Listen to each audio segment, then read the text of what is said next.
Faleminderit që jeni këtu. Në vazhdon e konferencave që ne kemi mbajtur për sa i përket zhvillimeve për pushtetin vendor në tërësi, unë do doja të bëja një përmbledhje të disa prej mirësive të cilat do duke ecur me hapa shumë të shpejt. Nuk po ndalem gjatë tek ato çfarë ne kemi folur më parë, duke filluar me rritjen e kapaciteteve në nivel vendor, siç është akademia, granti performancës dhe digitalizimin tërësi, të cilët të tre këto hapa janë jo thjesht duke avancuar, por ne jemi në një fazë ku tashmë kemi filluar transformimin e tyre në një nivel krejt tjetër, siç mund të jetë me grantin e performancës, ku për vitin 2026 fokusi do të jetë në shërbimet të cilat janë realisht të ofruara kundrejt qytetarit dhe bashkitë do të vlerësohen në kuadër të cilësisë shërbimeve që qytetarët marrin. Kur flasim për digitalizimin, ne kemi 3 bashki tashmë të cilat ne kemi filluar punën për pilotimin e digitalizimit të gjitha shërbimeve vendore, duke filluar në Bashkinë Tiranë, Korçë dhe Përmet. Ne besojmë fort që me atë çfarë jemi duke trajtuar, duke punuar ngushësisht me Bankën Botërore dhe Akshin, do të cilë një transformim të shërbimeve që qytetarët marrin në nivel vendor. Ato që kanë të bëjnë, nismat që kanë të bëjnë me zhvillimin ekonomik lokal, patjetër paketa e maleve vazhdon të eci me ritme shumë të shpejta, pothuajse të gjitha bashkitë tashmë në vend, mbi 50 bashki kanë zonat prioritare të miratuara. Janë mbi 9000 aplikime të cilat janë bërë në territor. Kemi bashkitë e para ku 4 prej tyre tashmë kanë miratuar fituesit, ose ata të cilët janë vlerësuar në bazë të aplikimit dhe tashmë kanë marrë vendimin e këshilleve bashkiake për të vazhduar më tej me hapat konkret. Ne do të kemi gjatë muajit korrik raste suksesi nga bashki të ndryshme, të cilat tashmë po implementohen në nivel vendor. Nuk mund të ri pa përmendur atë çfarë normalisht është dhe një mesazh i qartë që qeveria shqiptare ka për mbështetjen e bashkive, që edhe në aktin normativ që sapo miratuar kanë qenë plot 65 milion euro financim shtesë, që nëpërmjet Fondit Shqiptar të Zhvillimit do të përkthehet, ku më shumë se gjysma e tij është përqendruar tashmë në infrastrukturën lokale, duke filluar me programe të ndryshme, siç mund të jenë fasadat e pallateve në zonat urbane, rrugët e bardha apo asfaltimi i rrugëve rurale. Por në të njëjtën kohë ne kemi një risi të jashtëzakonshme ku 30 milion euro tashmë do të jenë të fokusuara në fuqizimin e kapaciteteve vendore për sa i përket logjistikës, ku 20 milion euro do të jenë fokusuara në logjistikë që ka të bëjë me mjetet e domosdoshme për sa i përket parandalimit të emergjencave në kuadër të përmbytjeve apo dhe të zjarreve, përgjithsisht infrastrukturë bujqësore dhe ajo infrastrukturë rurale. Këto mjete do të jenë të organizuara në bashkëpunim me Fondin Shqiptar të Zhvillimit në nivel qarku dhe do të mbulojnë të gjitha kërkesat që bashkitë kanë në vend. Në të njëjtën kohë, ne kemi një financim prej 10 milion eurosh, i cili do të jetë i fokusuar në një program të ri që qeveria shqiptare tashmë do të çojë përpara së bashku me bashkitë, që ka të bëjë me përmirësimin e transportit urban. Ku ne dim shumë mirë që tashmë transporti urban mangësitë e veta që ka pasur ndër dekadat e fundit, në fakt po i nxjerr edhe më shumë pa si lloj kërkesës të atyre që vinë dhe vizitojnë Shqipërinë për të përdorur këtë shërbim, për të eksploruar Shqipërinë në të gjitha bashkitë e vendit. Dhe besoj që ky program që ne tashmë duke ndërtuar, ku ne do të krijojmë një bashkëpunim të qëndrueshëm midis Fondit Shqiptar, i financuar kuptohet nga qeveria shqiptare, menaxhimin në nivel lokal do ta bëjmë bashkitë, ku bashkitë do ta mbajnë të përgjegjësitë dhe ta arrisin përgjegjësinë që kanë për sa i përket përmirësimit të cilësisë shërbimit të transportit urban. Besoj që do të jetë një risi e jashtëzakonshme dhe aq më tepër një përgjigje e shumë prej ankesave që ne hasim, jo thjesht nga vizitorët, por patjetër edhe nga qytetarët në bashki të ndryshme. Po ashtu këtë javë unë nuk do doja që të le themi të bëj një përshkrim të detajuar, pasi ne do të kemi një prezantim zyrtar tashmë të rilindjes 2.0, e cila në vetvete ka një qasje 360 gradë të asaj çfarë në fakt ndodh në territor, Unë përmenda këtu duke filluar që me transportin urban, duke vazhduar me rrjetin e ujësiellsave, rrjetin e kanalizimeve, duke vazhduar me infrastrukturën bujqësore, duke folur për muzet lokal që lidhen ngushësisht me zhvillimin e sektorit turizmit, duke folur për riabilitimin e gjithë zonave ish industriale që në shumë bashki për arsye të ndryshme janë kthyer në fakt jo thjesht në një lloj pengese për sa i përket hapësirave publike, por dhe një lloj rreziku publik, shpeshherë për shkak të aresës. Dhe kemi një sër nismash të cilat ne do t'i prezantojmë brenda kësaj jave, ku në fakt fokus është qytetari.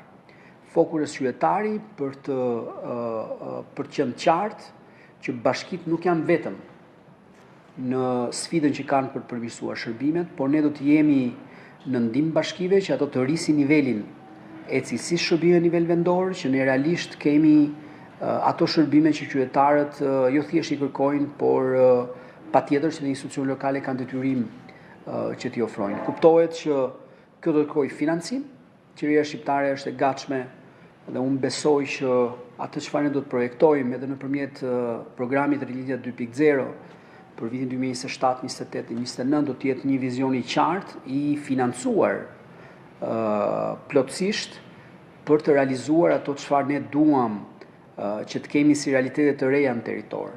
Dhe ne e përmendim Rilindjen 2.0 si tashmë një program që është shumë i gjerë, jo thjesht ndërhyrje në infrastrukturën urbane, që përgjithsisht ka sjell një zhvillim të jashtëzakonshëm të bashkive në kuadër të programit Rilindja që ka filluar para një dekade, por tashmë ne e shohim bashkinë si një entitet që duhet parë në dimensione të ndryshme, duke filluar që nga startupet, mundësitë që të rinjt kanë për të hapur kompani të reja, që nga infrastruktura bazike, që nga shërbimet parsorë, siç mund të jetë transporti urban, por po ashtu duke i dhënë përgjigje edhe atyre sfidave tashmë të 3 dekadave të fundit, siç mund të jenë ujësiellcat apo kanalizimet. Dhe prandaj ky program do të jetë në fokus të ndërhyrjeve të qeverisë qendrore, bashkëpunimin me bashkitë e vendit që ne të kemi një realitet tjetër në kuadër dhe të vetë procesit të integrimit, ku bashkitë e vendit të jenë në një pozicion krejt ndryshe në momentin që ne i afrohemi dhe trokasim në dyert e Bashkimit Evropian. Dhe me që përmenda integrimin në Bashkimin Evropian, përgjegjësi e Ministri i Pushtetit Vendor është patjetër dhe kapitulli 22 që ka të bëjë me fondet e kohezionit. Kuptohet që ky është momenti që tashmë dhe ngarkesa kapitulli 22 fillon me kapacitet plot, sepse është një nga kapitujt e fundit që është hapur në fund të vitit 2025. Ne duhet të jemi hapa shumë të shpejt, duke u referuar kalendarit që tashmë është miratuar dhe nga kryenegociatori në bashkëpunim me komisionin, ku fundi vitit 2027 është objektivi jonë për sa i përket përmbylljes së gjithë kapitujve.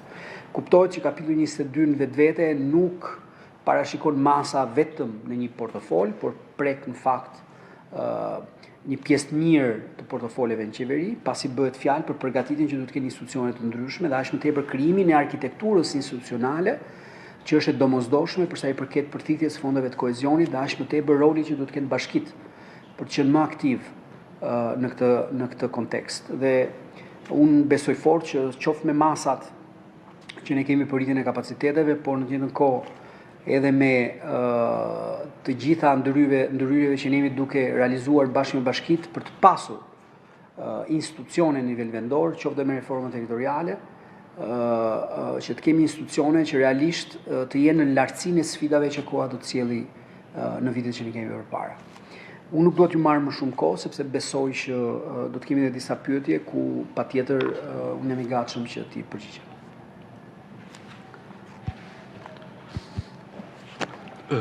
Omer Saraçi nga Radio Televizioni Shqiptar. 2 pyetje shkurtimisht bazuar dhe tek ato që ju na përcollët. Vitet e shkuara kemi parë problematika, sidomos gjatë periudhës zjarreve, për shkak të mungesës së një infrastrukture ajrore ose një mjeti ajror i cili do t'i vinte në ndihmë edhe të themi efektive në terren. Cila është zgjidhja për këtë vit? Pyetja e parë dhe pyetja e dytë, përmendet infrastrukturën në nivel lokal, është ndërmarrë, le të themi ka pasur plane, projekte në të shkuar sa i përket ujësjellsave, një reformë sa i përket ujit. Si po shkon riorganizimi, le të themi, i ujësjellsave në nivel vendor? A ka sot, le të themi, ato bashkitë më të vogla të cilat nuk e kishin, le të themi, një ujësjellës i cili mbulonte më shumë se një bashki ose një territor më të madh përfshinte disa bashki. A ka sot, a ka ecur më tej ky, le të themi, kjo nisëm? Faleminderit. Në fakt, duke referuar pyetjes së parë, në fakt jo më larg se dje ne kemi pasur rastet e para në disa bashki të vendit për sa i përket situatave me zjarret në territor. Në fakt jemi duke punuar spari për të pasur të gjithë organizimin e duhur për sa i përket sezonit të zjarreve. Kuptohet bashkëpunimi ndërinstitucional, qoftë nivel qendror dhe atë lokal. Kuptohet që Ministria e Pushtetit Vendor do të jetë në një rol koordinues edhe për sa i përket këtyre situatave. Ajo çfarë unë do doja të nënvizoja është që sot ne jemi të bindur që viti 2026 ka një përgatitje më të mirë logjistike në tërësi.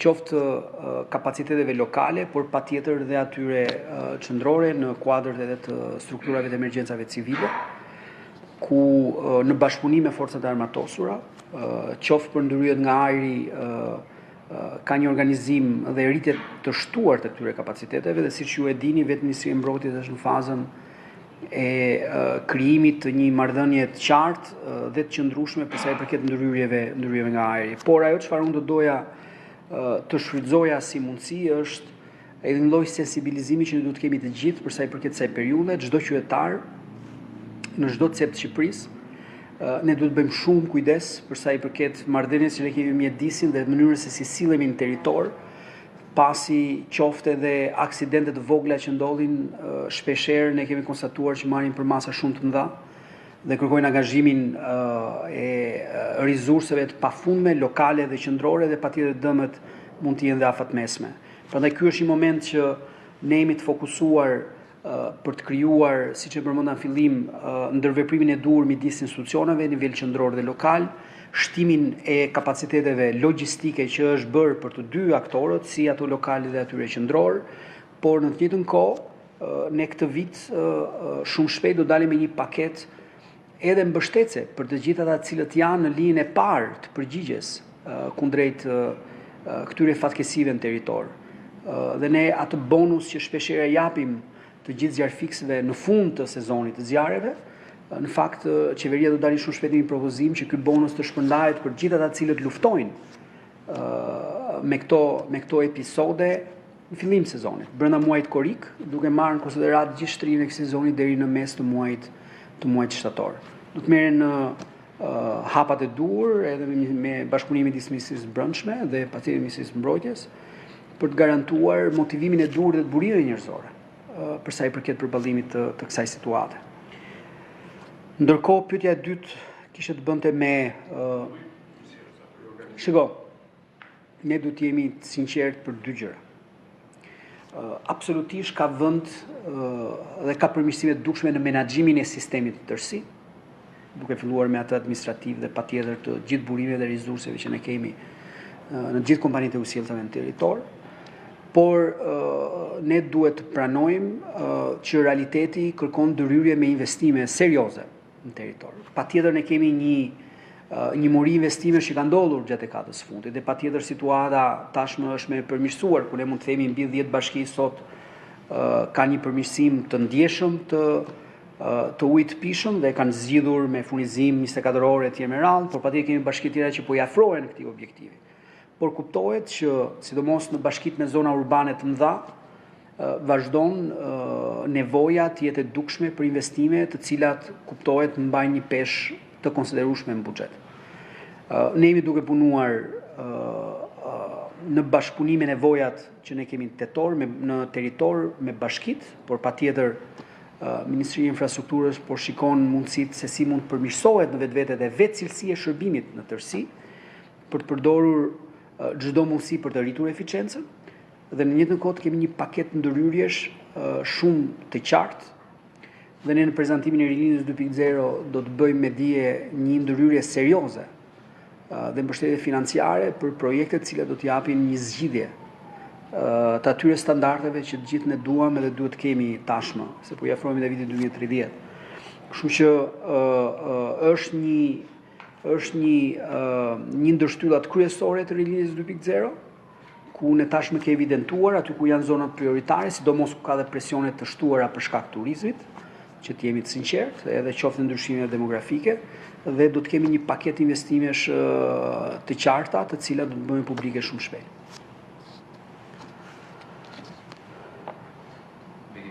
Ora News.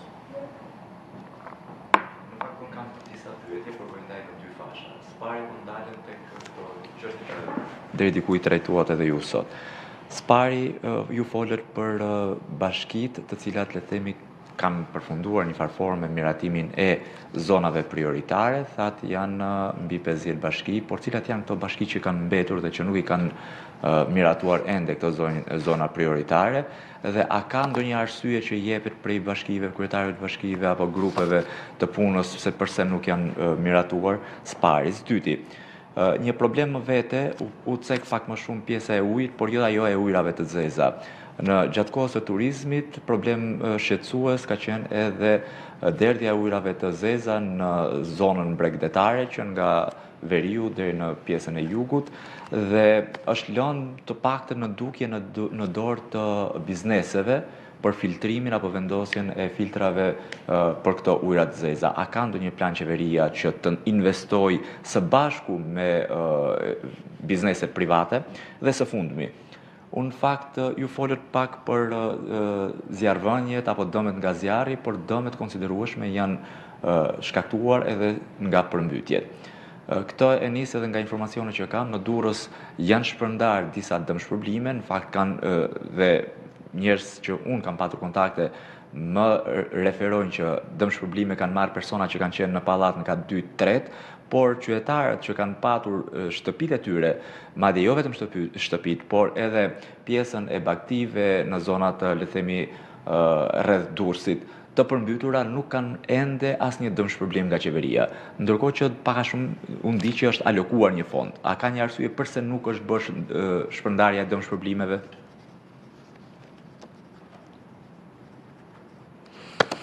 Okej, faleminderit. Në fakt, spari duke filluar në paketën e maleve, ne edhe në javën që do të kemi në vazhdim, ne do të kemi dhe ato bashki të cilat nuk i kanë kaluar zonat prioritare, janë në proces. Duhet kuptojmë që dhe sidomos me ju ne kemi diskutuar shpesh herë që vetë procesi i përcaktimit dhe specifikimit të hartave merr një kohë të caktuar.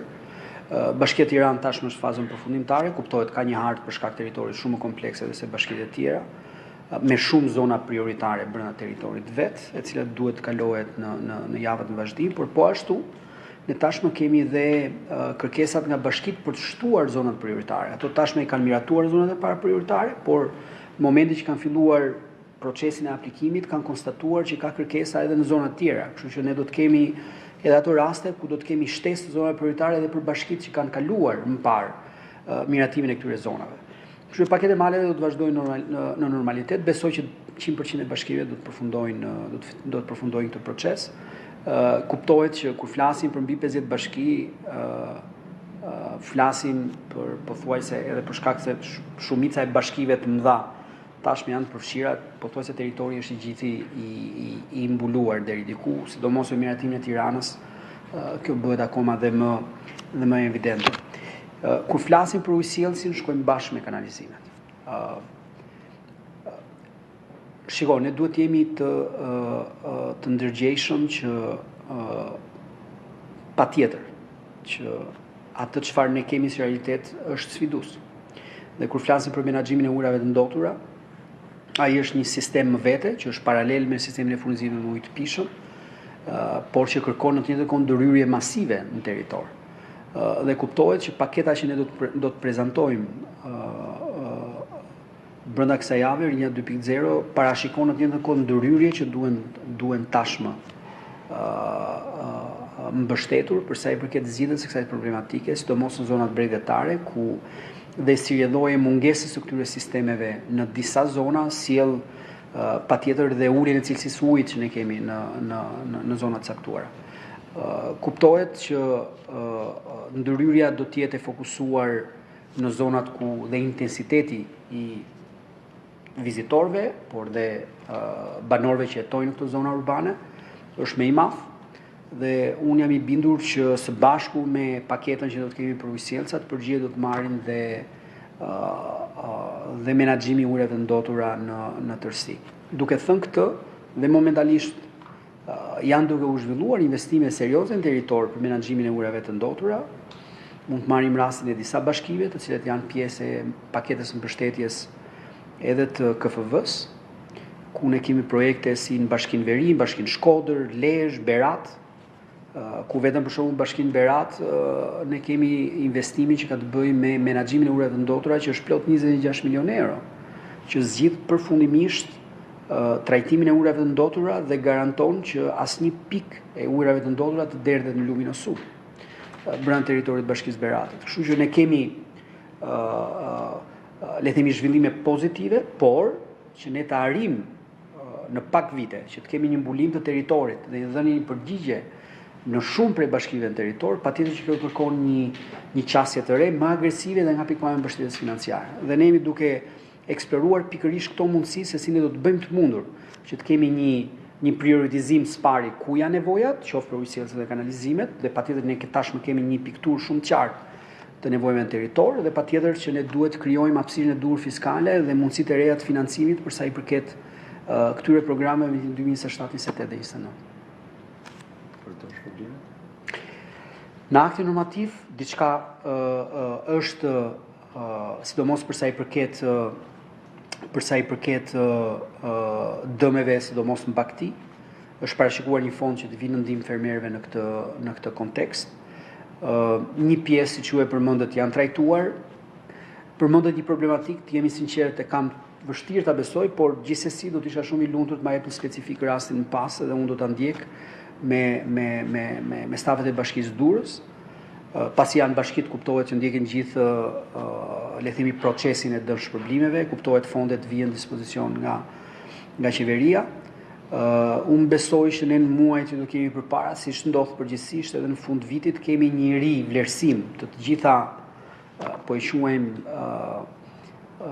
dëmeve që mund të kenë ndodhur për shkak të situatave të ndryshme, mund të kenë qenë zjarret, mund të ketë qenë përmbytjet gjatë vitit 2026 dhe patjetër aty do të ketë akoma vend për diskutuar se ku duhet fokusuar mbështetja dhe më tepër. Duhet pranojmë që ne u përballëm me një situatë vështirë në fund 25-s, fillim 26-s, ku ne kemi pasur zona të cilat janë përmbytur më shumë se një herë, fatkeqësisht. Dhe patjetër, sidomos në bujqësi ka pasur dëme të cilat kanë qenë lehtësisht të evidentueshme, por mos harrojmë që ne kemi pasur përmbytje edhe në zona urbane, ku patjetër dëmet në familje kanë qenë po ashtu të konsiderueshme. Bashkitë kanë bërë të gjithë procedurat e verifikimeve deri tani, dhe unë besoj që edhe me aktin normativ që i jepet përgjigje një pjesë të dëmeve që janë bërë, por patjetër do të merren në konsiderat të gjitha dëmet të cilat janë të përballueshme dhe patjetër mund të marrin mbështetje në fund vitit. Për krahas saj nuk mund të le të themi mos i kushtojmë rëndësi edhe asaj çfarë ndodh prej tashmë 36 ditësh, pikërisht para kryeministrisë. Turma e qytetarëve, protestuesve kanë renditur një sër kërkesash, ndër kërkesat le të themi më në zë janë ato si anulimi i ndryshimeve për ligjin për zonat e mbrojtura, anulimi i paketës së maleve, të cilën ju po ashtu e mbuloni, por nga ana tjetër është kërkuar edhe anulimi i ligjit të investitorëve strategjik, një kërkesë kjo e bërë edhe nga Bashkimi Evropian, por që ende nuk është marrë hapi, le të themi, për anulimin e këtij ligji. Çfarë po ndodh në mënyrë, le të themi, konkrete me këto kërkesa, pasi shumë kritik akuzojnë qeverinë që nëpërmjet këtyre ligjeve apo këtyre paketave ligjore favorizojnë më shumë bizneset dhe fitojnë më shumë bizneset, oligarkët, se sa vetë qytetarët në zonat e thella malore, sidomos me paketën e maleve. Së pari. Së dyti, sa i përket po ashtu protestës. Zoti Balla, në emër të grupit, të paktën është shprehur që së shpejti do të ketë një tryezë apo një ulje të protestuesve me antarët e qeverisë, ndoshta edhe me vetë kryeministrin, për të adresuar këto kërkesa, disa prej cilave i konsiderojnë të drejta, disa të tjera i konsiderojnë kërkesa politike nga disa parti që sipas zotit Balla, por edhe vetë kryeministrit Rama janë parti dështakësh. Kush janë këta persona? Keni ju ndjeni si antar i qeverisë? Kush janë këta persona me cilët ju do të uleni apo qeveria do të ulet pra aq kohë sa protestuesit prej 36 ditësh edhe mbrëm janë shprehur që nuk do të ulen dhe nuk pranojnë negociata pasi kërkesa kyçe është dorëheqja e kryeministrit dhe e qeverisë së tij. Dhe së fundmi, për të ndalur tek reforma, këtë muaj reforma territoriale me rregull i bie të përfundojë mandatin e saj komisioni i posaçëm parlamentar për reformën territoriale. A ka një dakordsi?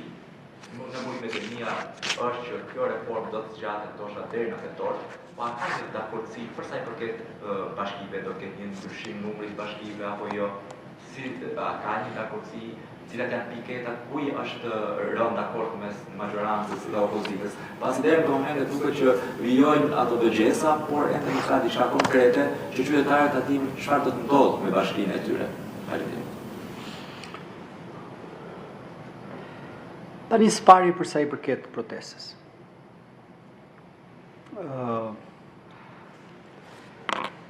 Vetë protesta në 36 ditë ka pësuar një metamorfozë shumë interesante, sepse kjo është një protestë që zgjolli simbolet për të komunikuar edhe disa mesazhe.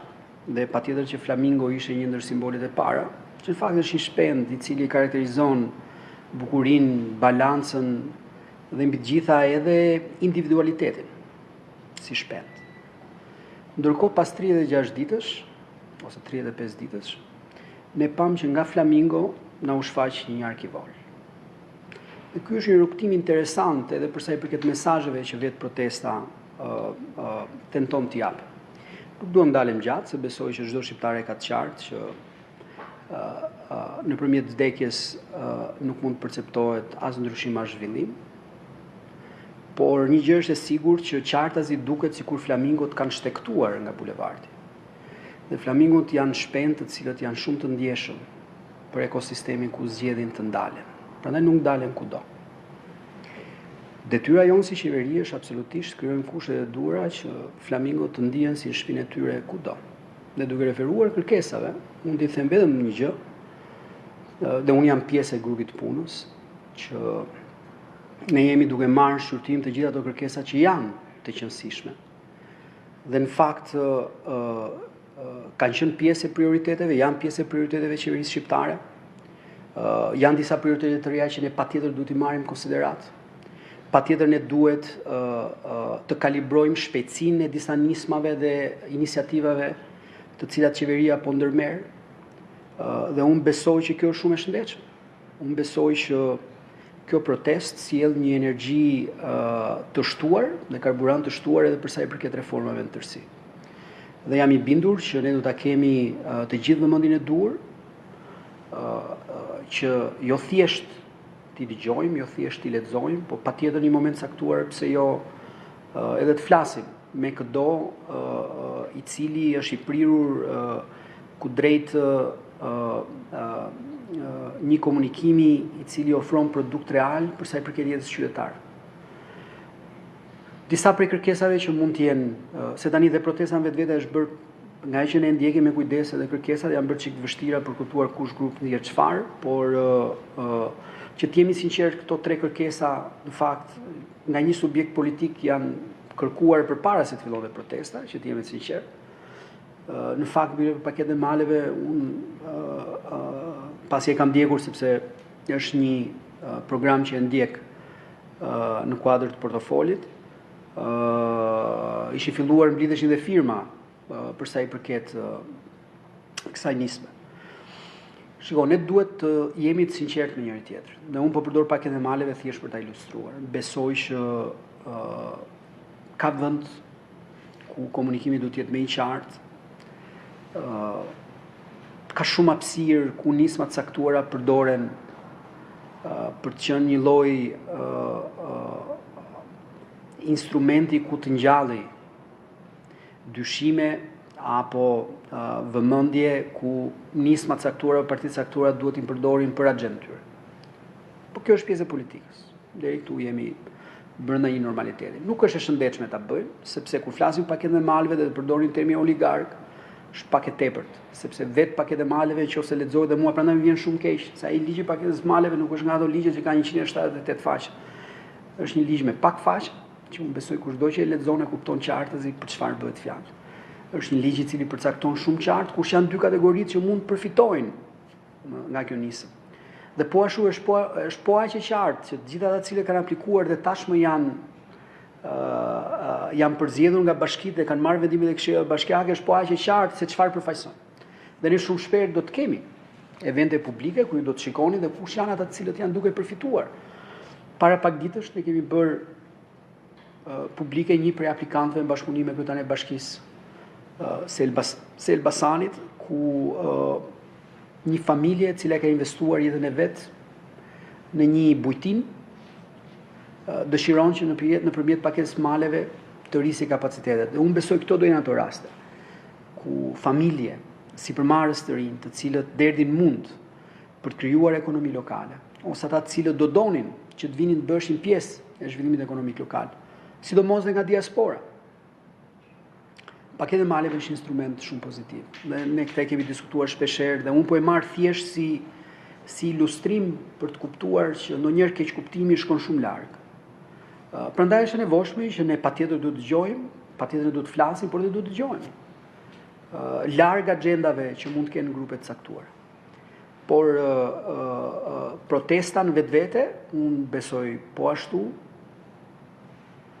që fakt është një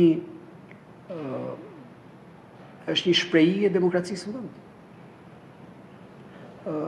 Unë besoj që ky është një normalitet në një vend normal, ku secili zgjedh të protestojë, grupe të caktuara zgjedhin të protestojnë. Kuptohet kur ajo merr trajtën e dhunës. Nuk flasim më për një standard normal. Sepse ajo çfarë ne kemi konstatuar është që dhuna në fakt ka marrë forma të ndryshme, qoftë atë çfarë ne vrem me keqardhje, qoftë në dyert e parlamentit, por dhe gjua është e rëndësishme. Ne nuk mund të krijojmë një shoqëri ku dhuna është një instrument politik bërje. Nuk mund të krijojmë një shoqëri ku ne mund të normalizojmë intimidimin apo qoftë në tepër të mbjellim urrejtje, cilën ne nuk e dim ku na çon. Dhe një gjë është e sigurt që urrejtja në vetvete nuk sjell as energji pozitive as zhvillim në territor.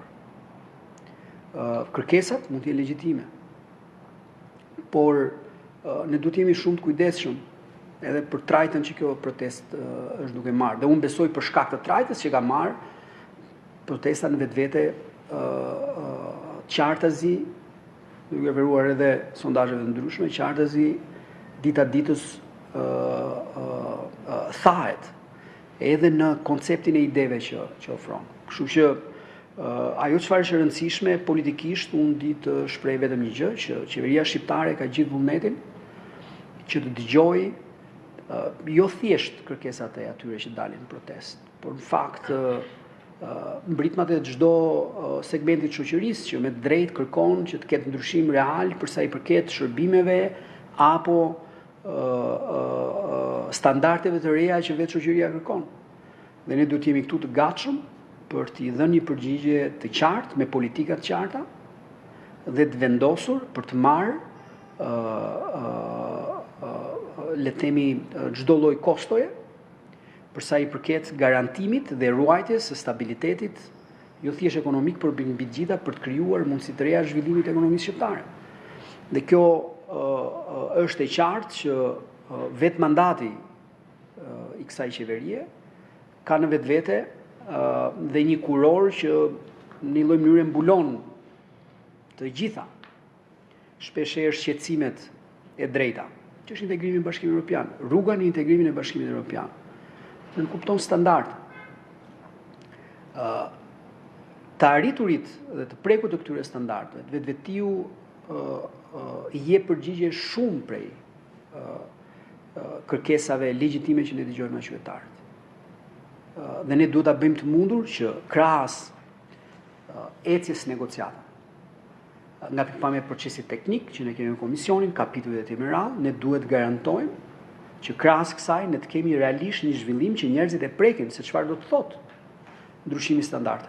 Dhe unë besoj që kurorëzimi që ne duhet kemi në fund të integrimit në Bashkimin Evropian, në fakt do të jetë kurorëzimi i ndryshimit realitetit që shqiptarët kërkojnë për sa i përket shumë prej atyre sfidave që mbase kanë 30 vjet që ballafaqohen.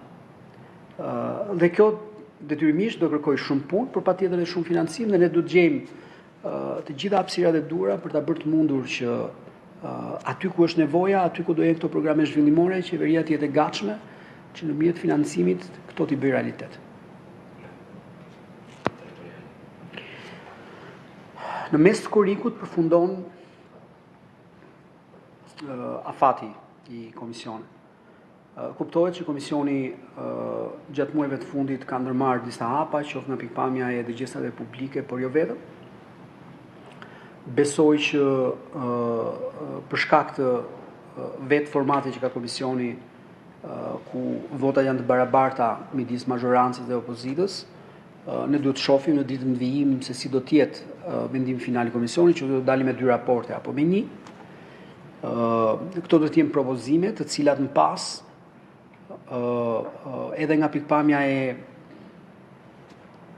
rrugtimit legjislativ, cilat do qofshin ato, dhe unë nuk dua të flas këtu për detaje, sepse do të bëhen të ditura nga vetë komisioni shumë shpejt. Duhet ndjekin rrugën parlamentare dhe aq më shumë elemente të tjerë të cilët detyrohen nga ligji, si për shembull shpreha e vetë bashkive për sa i përket cilës do propozim që do të ketë secili prej raporteve. Kështu që besoj që ditët apo le themi 2 javët që ne kemi përpara do të qartësoj le themi qëndrimin dhe pozicionin e të 2 kampeve në komision, dhe unë besoj që më pas ne do të kemi një përllogaritje të qartë se si do të jenë hapat që do ndiqen me sesionin e ri të parlamentit brenda muajit tetor. Ajo çfarë është e rëndësishme dhe unë vazhdoj ta nënvizoj, është që komisioni duhet marrë në konsiderat që sepse ky raport përgjithsisht në këtë fazë do të jetë më shumë i përqendruar tek ajo që ishte debati me nxehti i kufive etj. Por ne duhet të kemi një hartë shumë të qartë të ndryrave që duhen bërë për sa i përket funksioneve dhe atë çfarë bashkitë kanë si kornizë ligjore për sa i përket jetës në territor. Dhe këtu unë besoj që puna e komisionit është akoma e domosdoshme, por besoj që në ditën vazhdim ne do të kemi po e quajmë një agjendë më të qartë se si do të zhvillohet puna e këtij komisioni, duke filluar me raportet që do të prezantohen dhe më pas rruga legislative në sesionin e ri.